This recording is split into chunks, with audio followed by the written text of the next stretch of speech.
আমরা বেহেশতের টিকিট বিক্রি করার জন্য মানুষের কাছে যাইনি, আমরা বেহেশতের টিকিটের কথা বলে জনগণের কাছে যাইনি। জুলাই সনদ বাস্তবায়ন হবে মাননীয় স্পিকার, এর মধ্যে কোনো ইফস অ্যান্ড বাটস নাই। কেউ যদি মনে করে জুলাই সনদ তাদের নিজস্ব সম্পত্তি, সেটি হবে ভুল, সেটি হবে আত্মঘাতী। মাননীয় স্পিকার, আপনার মাধ্যমে সংশ্লিষ্ট মন্ত্রী মহোদয়কে জানাতে চাই, আমার এলাকায় প্রায় 1250 কিলোমিটার কাঁচা রাস্তা রয়েছে।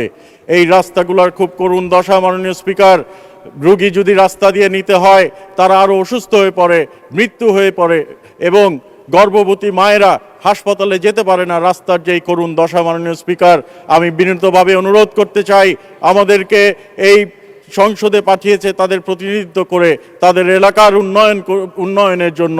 মাননীয় স্পিকার, আমরা মাননীয় প্রধানমন্ত্রী তারেক রহমান সাহেবের প্রতিশ্রুতি বাস্তবায়নের জন্য ওয়াদাবদ্ধ। মাননীয় প্রধানমন্ত্রী তারেক রহমান সাহেব যেই সব প্রতিশ্রুতি দিয়েছিলেন, আমরা সেই প্রতিশ্রুতি নিয়ে জনগণের কাছে গেছিলাম, তারা সেটা বিশ্বাস করে আমাদেরকে ভোট দিয়েছে। মাননীয় স্পিকার, আমরা বেহেশতের টিকিট বিক্রি করার জন্য মানুষের কাছে যাইনি, আমরা বেহেশতের টিকিটের কথা বলে জনগণের কাছে যাইনি।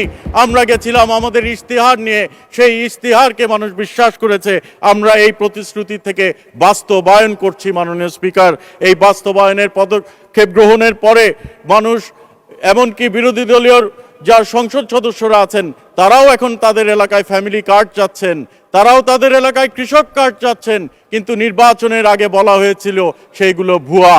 মাননীয় স্পিকার, আমরা বলতে চাই, বাংলাদেশ জাতীয়তাবাদী দল উন্নয়নের রাজনীতিতে বিশ্বাস করে।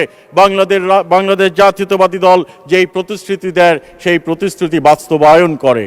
জুলাই সনদ নিয়ে অনেক কথা হয়েছে মাননীয় স্পিকার, আমরা এই জুলাই সনদ নিয়ে এই সংসদে ডিবেট করেছি। আমি খুব স্পষ্টভাবে বলতে চাই মাননীয় স্পিকার, জুলাই সনদ অবশ্যই মাননীয় প্রধানমন্ত্রী বলেছেন বাস্তবায়িত হবে, তবে যে এই জুলাই সনদ বাংলাদেশ জাতীয়তাবাদী দল দক্ষিণ প্লাজায় সই করেছিল, সেই জুলাই সনদ বাস্তবায়ন হবে মাননীয় স্পিকার। এর মধ্যে কোনো ইফস অ্যান্ড বাটস নাই।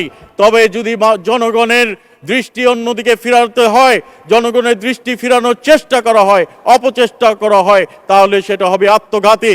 আওয়ামী লীগ যেভাবে মাননীয় স্পিকার 1971-কে নিজেদের দলের সম্পত্তি মনে করেছিল, কেউ যদি মনে করে জুলাই সনদ তাদের নিজস্ব সম্পত্তি, সেটি হবে ভুল, সেটি হবে আত্মঘাতী।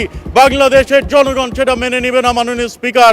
সেই জন্য আমি আহ্বান জানাতে চাই, আপনারা একত্রিতভাবে কাজ করার কথা মুখে বলেন, মুখে মধু অন্তরে বিষ রেখে লাভ হবে না মাননীয় স্পিকার। আমাদেরকে এগিয়ে যেতে হবে, বাংলাদেশকে নিয়ে এগিয়ে যেতে হবে। We do not want to stick with the past. We want to proceed with Bangladesh. We want to make a better future for our country, for the next generation মাননীয় স্পিকার। সেই জন্য আমাদেরকে যদি একত্রিতভাবে কাজ না করি, তাহলে খাল কেটে কুমির আনা হবে মাননীয় স্পিকার।